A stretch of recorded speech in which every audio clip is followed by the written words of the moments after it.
ကိုကောင်းတယ်လို့သူမကောင်းလဲကိုမပြောင်းပါစေနဲ့သူမကောင်းရင်သူ့အကြောင်းပဲလေသူ့အကြောင်းဟာသူ့အကျိုးပဲပေါ့သူ့အကျိုးဟာကိုအဆိုးမဖြစ်ပါစေနဲ့ကိုကျေးဇူးပြုဘူးသူကကိုကျေးဇူးမသိရင်လည်းရှိပါစေတော့ကိုသိနေရင်ပြီးတာပဲလေသူမသိတတ်တာသူ့အပိုင်းပဲပေါ့သူရိုင်းတယ်လို့ကိုမရိုင်းဖို့ကအဓိကပဲမဟုတ်လားကိုနားလဲပေးတယ်လို့သူကောက်နေလဲကိုမဖောက်မိပါစေနဲ့ကိုဘက်ကတော့ဖြောင်းနေဖို့ပါပဲသူနားမလဲတာကိုအားငယ်ဖို့မှမဟုတ်အချိန်တန်ရင်နားလည်မှုတွေရအားငယ်မှုတွေကျသွားမှာပါပဲသိကောင်းလားလို့ကိုကောင်းတယ်လို့သူမကောင်းတာတွေရှိတယ်ကိုကျေးဇူးပြုတယ်လို့သူကျေးဇူးမပြုတာတွေရှိတယ်ကိုဖြောင်းရတာနဲ့သူကောက်နေတာတွေရှိတယ်လောကသဘာဝလူအမျိုးမျိုးနဲ့တွေ့ကြုံရမှာဒါတွေကြုံရမှာကြုံရမှာမှန်တဲ့သူတွေရှိတယ်မှားတဲ့သူတွေရှိတယ်ရိုးတဲ့သူတွေရှိတယ်ကောက်တဲ့သူတွေရှိတယ်မှန်တဲ့သူတွေရိုးတဲ့သူတွေဖြောင်းတဲ့သူတွေကြားမှာမမှန်တဲ့သူတွေမရိုးတဲ့သူတွေမဖြောင်းတဲ့သူတွေလည်းကြုံရမှာပဲဖြစ်တဲ့အတွက်ကြောင့်သူကောက်လို့ကိုလိုက်ကောက်ရင်ကိုလည်းအကောက်ပဲသူမရိုးလို့ကိုမရိုးရင်ကိုလည်းအဆိုးပဲရောက်မလို့မြတ်စွာဘုရားကလည်းပဲသူများကိုဆင်ကျင်တာတဲ့သူများကို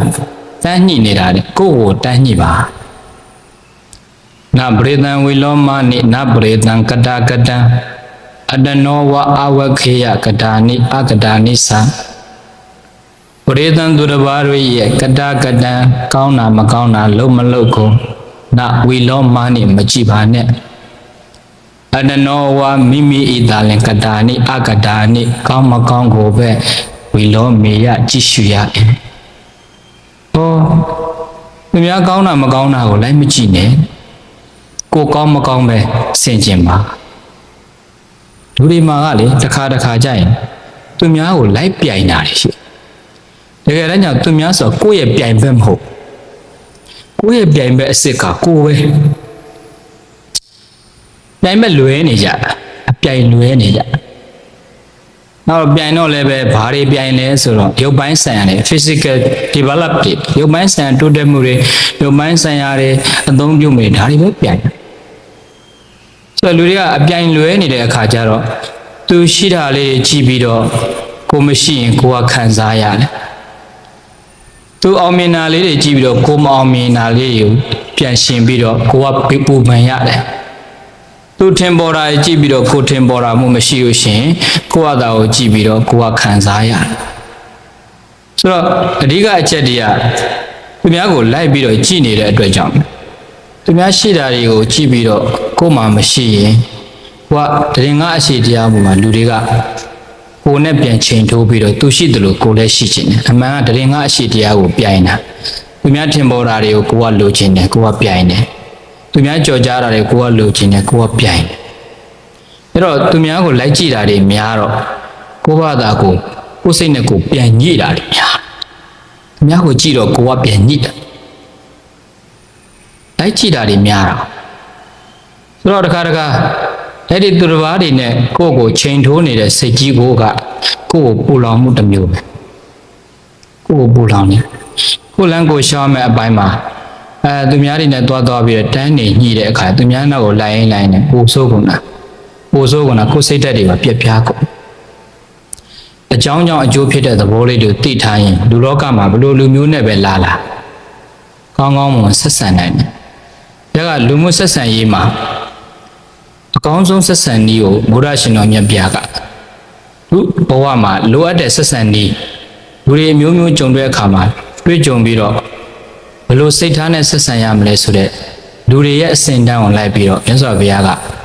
ဟောထားပေးတာလေးရှိတယ်။အဲ့ဒါအထူးသဖြင့်အလုံးသိထားပြီးသားဖြစ်တဲ့ဗြဟ္မစရိယဆိုတဲ့ဗြဟ္မစိုးတရား။ဗြဟ္မစိုးတရားကလက်တွေ့ဘဝထဲမှာအသုံးချတတ်ပဲဆိုရင် तू ကလူလောကလူမှုဆက်ဆံရေးမှာ तू အများကြီးထောက်ကူပြ။လူအမျိုးမျိုးဇယိုင်းအမျိုးမျိုးကာရက်တာအမျိုးမျိုးရှိတဲ့လူတွေနဲ့ဆက်ဆံတဲ့အခါမှာအမှန်ကတော့လူတွေက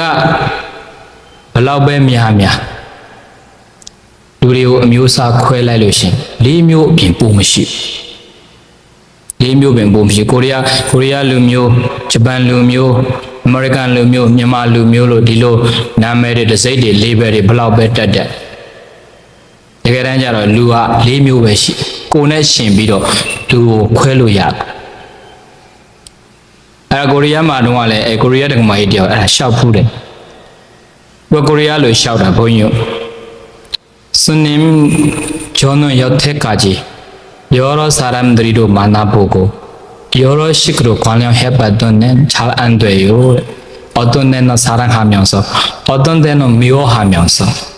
어떤 식으로 하더라도 저는 잘 관여할 수 없어요. 잘 될 수 없어요. 왜 그렇습니까? 고리아리로 메라. 왜 레비아바 신비아래 레비로 디데디유에리 정말이야 50죠. ဒီသက်ဒီရွယ်တွေလူအမျိုးမျိုးနဲ့တပြီးတော့ဆက်ဆံကြည့်တယ်ဖေဟာဆက်ဆံရဲ့အစင်မပြေဘူးဖေဟာတခါတခါအချစ်တရားနဲ့ဆက်ဆံကြည့်တယ်စာရငါမြောင်စောတခါတခါမုန်းပြီးတော့ဆက်ဆံကြည့်တယ်မေဝဟာမြောင်စောဘယ်လိုပဲဆက်ဆံရဲ့အစင်မပြေဘူးဖေဟာတဲ့လူတွေနဲ့ဆက်ဆံရဲ့ခါမှာဆက်ဆံရင်ကောင်းအောင်အစင်ပြေအောင်တပြီးတော့ဘယ်လိုကျင့်သုံးရမလဲဖေဟာလို့ပြောတော့ဘုန်းကြီးကလွယ်တာပေါ့ဖရာရဲ့ကျင့်စဉ်ဖရာမိန့်တော်မူတဲ့လမ်းစဉ်အတိုင်းကျင့်သုံးကြည့်အစဉ်ပြေလိမ့်မယ်ဆိုဗြဟ္မစုတရား၄ပါးဟောပြအဲ့ဒါကိုစာလေးတစ်ပုဒ်လည်းရေးပေးဘူးလေဗြဟ္မစုတရားနဲ့လူမှုဆက်ဆံရေးစု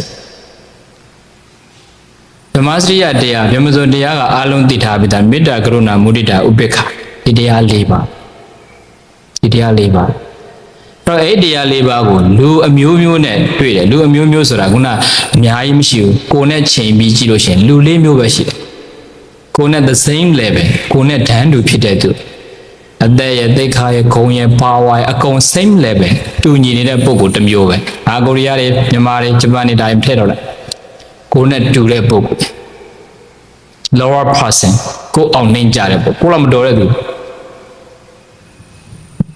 higher person ကိုတက်တာတဲ့သူအဲ့ဒီ၃မျိုးကျွတ်ကြတော့နှိမ့်တာလည်းမဟုတ်တန်းတူလည်းမဟုတ်စာတာလည်းမဟုတ်ဘယ်ထဲမှာထည့်လို့မရတဲ့လူတွေရှိအဲ့လူကြောင့်ဂျားလူတွေကဒီလိုခွဲလိုက်တော့၄မျိုးပြင်ဘာမှမရှိအဲ့ဒီလူ၄မျိုးမှာကိုနဲ့အသက်သက်ကဂုံဝါပါဝါတူနေတဲ့ level တူနေတဲ့ပုံကိုယ်တွေနဲ့တွေ့ရတာမြတ်စွာဘုရားကတော့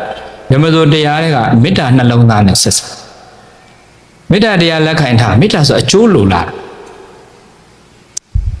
အကျိုးလိုလားပေးပါလေ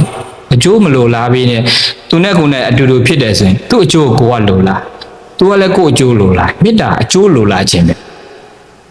ဆိုတော့တယောက်နဲ့တယောက်အကျိုးလေးတွေကြည့်နေသူ့အကျိုးလေးကိုယ်အကျိုးလေးကြည့်နေဆိုရင်ဒါမေတ္တာသဘောမျိုးသားကအမျိုးသမီးယောက်ျားကဒကမအကျိုးဒကမယောက်ျားအကျိုးသားသမီးကမိဘအကျိုးမိဘကသားသမီးအကျိုးဒါလေးတွေကိုအကျိုးလိုလားတဲ့စိတ်ကလေးနဲ့ဆက်ဆိုင်ဒါမေတ္တာတက်ကိုအခြေခံ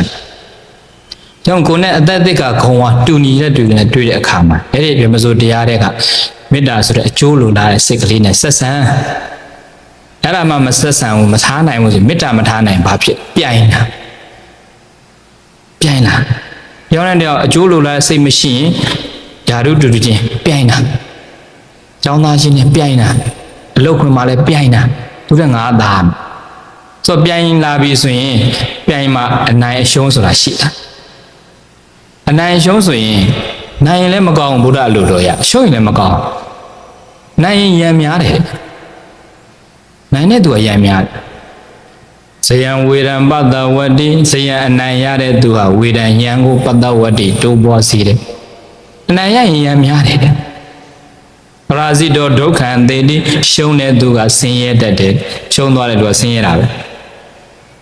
စရပရာဇယံဘသူကမှလည်းအနိုင်မယူဘသူကမှလည်းအရှုံးမပေးတဲ့အနိုင်အရှုံးကိုဟိတဝစွန့်ထားတဲ့သူတွေကတော့ဥပါတန်တော်အာဃာတဒေါသဆိုတာမရှိတဲ့အတွက်ကြောင့်ဒုက္ခံသေတိချမ်းသာစွာနေရတယ်နိုင်လဲမနိုင်ရင်ရှုံးလဲအရှုံးမပေးဘူးအဲ့ဒီအနိုင်အရှုံးစွန့်ထားရင်ချမ်းသာတာပဲပြိုင်ဆိုင်မှုရှိလာရင်အဲ့အနိုင်ရှုံးရှိလာအနိုင်ရှုံးရှိရင်နှစ်ခုလုံးမကောင်းတဲ့အတွက်ကြောင့်တဲ့တန်းတူတွေ့ရင်ဘုရားကတော့ဓမ္မစိုးတရားတွေကအကျိုးလိုလားတဲ့မေတ္တာလေးနဲ့ဆက်ဆံသူ့အကျိုးကိုလိုလားကိုယ့်အကျိုးသူလိုလားပြီးပြီဘာမှပြဿနာမရှိတော့ဟောမင်းတကားကလူ့ဘဝဆက်ဆံနေမှာဘာတွေတွေ့လဲဆိုအစင်မပြေတဲ့သူကိုယ့်အောင်နှင်းကြတဲ့သူတွေတွေ့ တကယ်ကိုပဲလူတွေကတေချာတွေးကြည့်ရင်ကိုဘဝဘလောက်ပဲအစင်မပြေဘူးပြောကိုထက်အစင်မပြေတဲ့သူတွေလောကမှာအများကြီးတို့တွေအစင်မပြေဘူးတို့တွေကန်ဆိုးတာဘလောက်ပဲကိုဘဝကိုလေအစင်မပြေလို့ဆိုရင်စိတ်တော့ကရဘလောက်ပဲရောက်တနေရာသွားကိုတဲ့ဆိုးတဲ့လူအများကြီးမြန်မာပြည်မှာလည်းဟိုးပဲဆင်းရဲတဲ့ရက်ွက်တွေရေရတယ်အများကြီးတက်ကြည့်ကျူးကျော်နေရတယ်နိုင်ငံနဲ့ရှင်အီသီယိုးပီးယားလို့အီသီယိုးပီးယားရင်တော့ကိုတဲ့ဆိုတာအခုကိုတဲ့သားလေတိုးတက်လာတာဆိုတော့ဘယ်နေရာမှာပဲရှိလောက်အစင်မပြေတဲ့သူတွေအများကြီးရှိအဲ့လိုအစင်မပြေတဲ့သူတွေနဲ့တွေ့တဲ့အခါမှာဒီလူမှုဆက်ဆံရေး communication အဆင်ပြေဖို့ဆိုရင်သူတို့အပေါ်မှာကိုကဘလို့စိတ်လေးထားရလဲဆိုတော့ကျင်နာပေးတဲ့တနာကျင်နာတတ်တဲ့ကရုဏာစိတ်ကလေးထားဘယ်မစိုးတရားတဲ့ကရုဏာနှလုံးသားနဲ့ကရုဏာဆိုတာတနာကျင်နာတနာယုံတတ်မဟုတ်ကျင်နာမှုလေးပါကရုဏာမှာလည်းပဲအဲ့ဒီကရုဏာတချို့တနာလိုက်တာစိတ်ကတနာနေုံနဲ့မရကရုဏာကလက်တွေ့အကောင့်ထဲပေါ်မယ်မနောကံကရုဏာနဲ့မလွန်တော့ဝစီကံကရုဏာကာယကံကရုဏာနာကိဖြစ်တော့အကုန်လုံးတနာလိုက်တာစိတ်နဲ့တနာလေးမရပစ္စည်းတွေယူပြီးသွားပေးသွားလူအဲ့ဒါကရုဏာအကောင့်ထဲပေါ်လာဆိုတော့ကိုလောက်စင်မပြေတဲ့သူတွေအပေါ်မှာဆက်ဆံရင်အဲ့ဒီတနာကျင်နာတတ်တဲ့စိတ်ကလေးနဲ့သာဆက်ဆံရင်ဘာဖြစ်လဲဆိုတော့သူကလည်းပဲကိုယ့်အပေါ်ကောင်းကောင်းဆောင်ရှောက်ကိုယ်သူ့ဘောကရုဏာတရားနဲ့ဆက်ဆံတာအဲ့ဒါမထားနိုင်ဘူးဆိုရင်ဘာဖြစ်လဲအနိုင်ယူတာကိုလောက်စင်မပြေတဲ့သူနဲ့တွေ့လို့ကရုဏာတရားနဲ့မဆက်ဆံနိုင်ဘူးဆိုအနိုင်ယူတာနိုင်တက်စင်းနေလို့တချို့ကပါဝါနဲ့အနိုင်ယူတယ်တချို့ကခုံနဲ့အနိုင်ယူတယ်တချို့ကယာတို့နဲ့အနိုင်ယူတယ်တချို့ကအင်အားနဲ့အနိုင်ယူတော့အဲ့ဒီအနိုင်ယူတဲ့စိတ်ကဒါမကောင်းတဲ့စိတ်ပဲကရုဏာရဲ့ဆန့်ကျင်ပဲတော့ကိုနဲ့အစင်မပြေကိုလောက်အစင်မပြေတဲ့သူတွေနဲ့တွေ့တဲ့အခါမှာဆက်ဆံရေးအစင်ပြေဖို့ဆိုရင်ရခဲ့အဲ့ဒီကရုဏာတရားလက်ကင်ထားမှာသိကောင်းတာပဲတကယ်လက်တွေ့ apply လုပ်ကြည့်ရင်လေကရုဏာနဲ့ပေးဆက်နေတဲ့သူတွေမှာသူတို့လေးတွေအစင်ပြေနေတာကိုမှဝမ်းသာတယ်ဟောပြီနောက်တစ်ယောက်ကဘာလဲဆိုတော့ကိုထက်သားတဲ့သူတွေလောကမှာမလေးကိုတွေတော်လိုက်ရင်မှတ်တာကိုယ်အစဉ်ပြေလိုက်ရင်မှတ်တာကိုယ်တော်တဲ့သူတွေကိုယ်အစဉ်ပြေတဲ့သူတွေလည်းအများကြီးပဲခုနမပြေတဲ့သူတွေများသလိုကိုယ်တော်တဲ့လူတွေကိုယ်သားတဲ့လူတွေလည်းအများကြီးကြည့်တော့ကိုကအကြားလူဖြစ်လဲလက်တော့ကိုယ်သားတဲ့လူတွေတွေ့တဲ့အခါလေဘယ်လိုစိတ်ဓာတ်နဲ့ဆက်ဆံမလဲဆိုတော့မုဒိတာနှလုံးသားနဲ့တွားတာဒီမှာဆိုဝမ်းသာပေးရဝမ်းသာပေးနိုင်ဘူး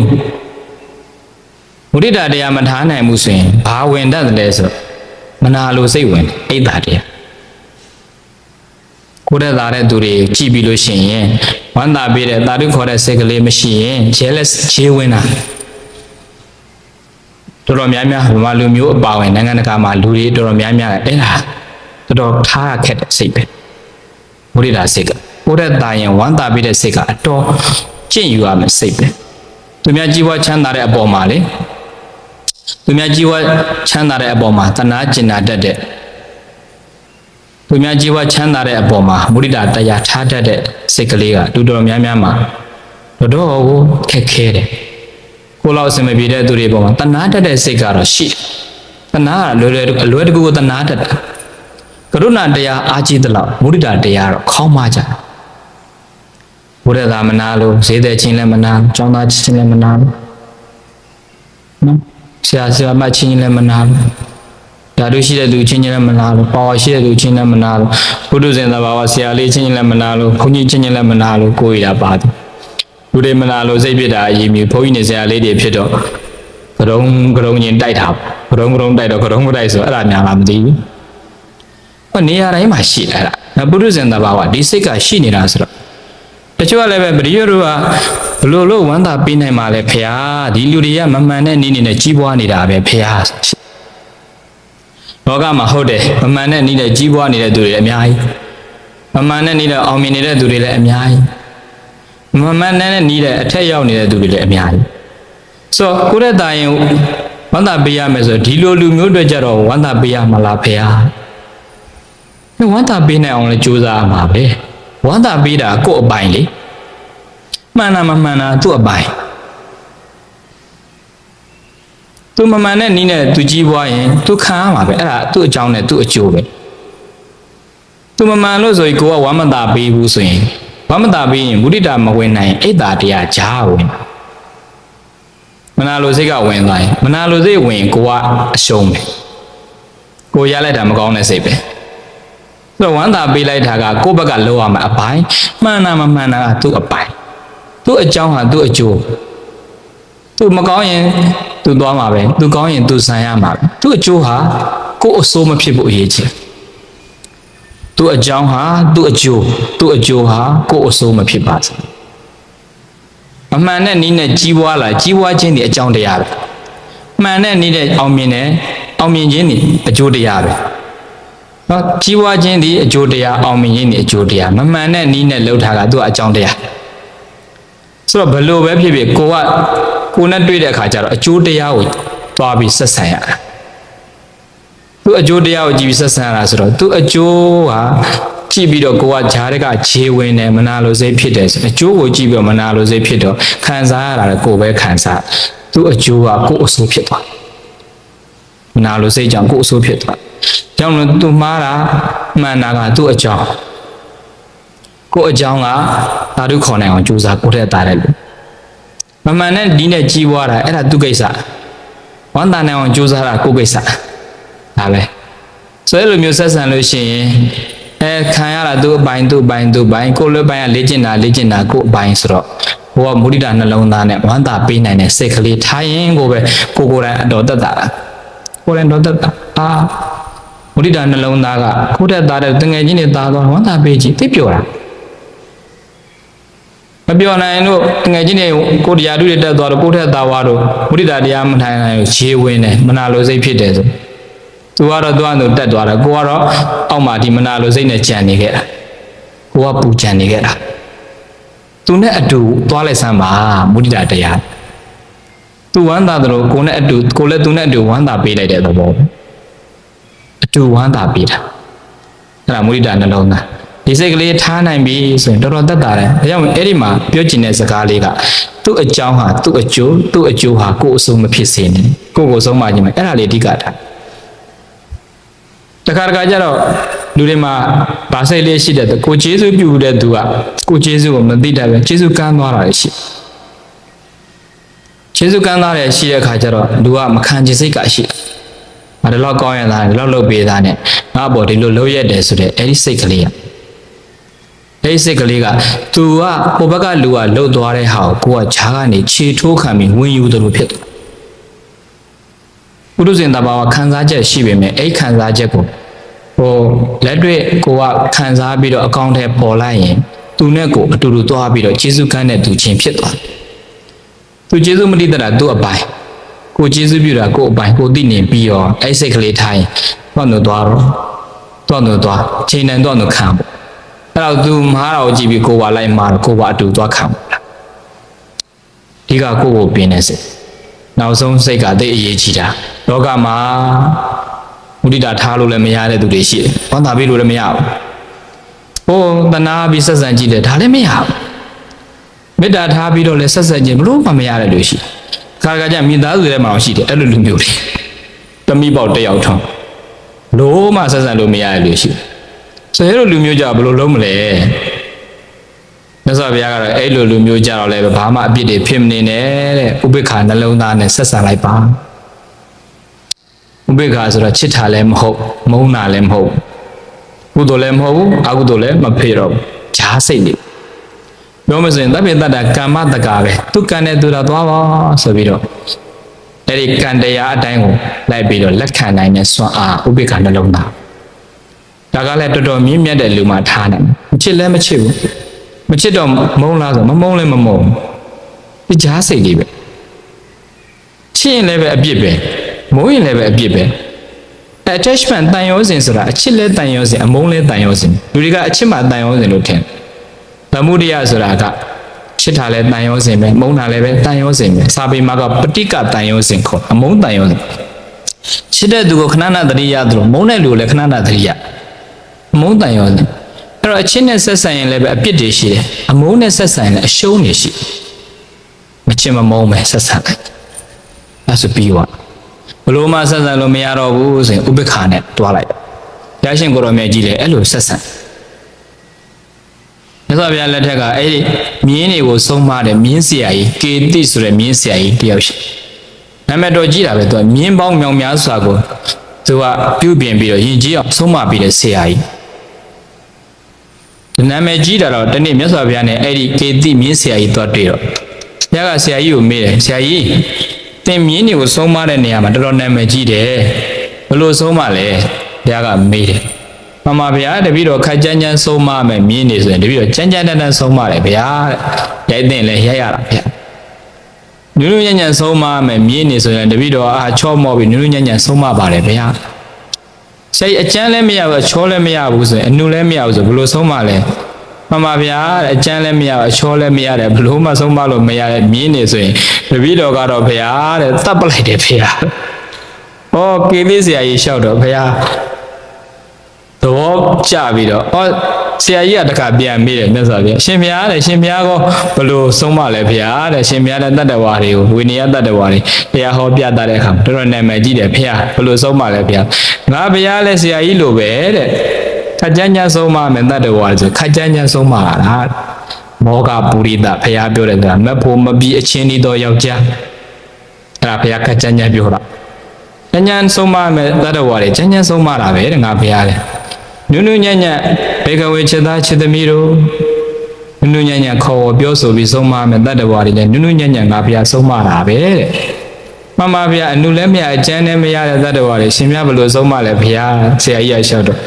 ငါဘုရားလေတဲ့အနုလည်းမရအကျမ်းလည်းမရတဲ့တတ္တဝါတွေဆိုငါဘုရားလည်းတတ်ပလိုက်ရတာပဲဆရာကြီးအာဩတာရှင်ဘုရားလည်းတပည့်တော်တို့လိုတတ်တာပဲလားဘုရားဆိုတော့ဘုရားကမဟုတ်ဘူးဆရာကြီးငါဘုရားတတ်တယ်ဆိုတာသင်တို့လိုပါဏာတိပါဒအမှုမျိုးတော့မဟုတ်ဘူးတဲ့ငါဘုရားတတ်တယ်ဆိုတာတတ်ပင်တတ်တာကာမတက္ခဥပိ္ပခပြုလိုက်တာပဲတဲ့အကောင်းလည်းမပြောတော့အဆိုးလည်းမပြောတော့အဲ့လိုနေလိုက်တာတဲ့သူတော်ကောင်းတွေကဥပိ္ပခပြုလိုက်တာတတ်ခံရတာနဲ့အတူတူပဲတတ်လိုက်တာနဲ့အတူတူပဲဟောဒီကျင့်စဉ်တွေကသိကောင်းတာဘလို့မှမရတော့ဘူးဆိုအပြစ်လည်းမယူပါနဲ့အချစ်လည်းဝင်မနေပါနဲ့ဥပိ္ပခနှလုံးသားနဲ့နေပါဒီလူရှုတယ်ဆိုတာမကောင်းတဲ့စိတ်မဟုတ်ဘူးဒီလူရှုတယ်ဆိုတာနေခြင်းတို့နေဖြစ်ခြင်းတို့ဖြစ်ဆိုပြီးတော့ဒီလိုလစ်လစ်ရှုတဲ့သဘောမျိုးမဟုတ်ဘူးဥပိ္ပခစိတ်ဆိုတာကအပြစ်လည်းမဖြစ်ဘူးအချစ်လည်းမဝင်ဘူးအမုန်းလည်းမရှိဘူးအရှုံးလည်းမရှိဘူးမရှိမမုန်းဒီချားစိတ်ဒါကသူတော်ကောင်းကြီးတွေမှာကျင့်နိုင်တဲ့ကျင့်စိတ်ဥပိ္ပခနှလုံးသားနဲ့နေချစ်လားမချစ်ပါဘူးဒါဆိုမုန်းလားမမုန်းပါဘူး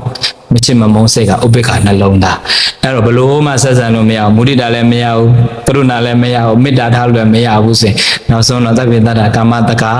ဒုက္ခနဲ့ဒုတာရှိစေတော့ဆိုပြီးတော့သာသမီအရင်ပင်ဖြစ်လင်ကစားမိသားစုဝင်ဖြစ်လင်ကစားနောက်ဆုံးဖရရင်တော့အဲ့ဒီနှလုံးသားသွားရတာဥပိ္ပခနှလုံးဒါ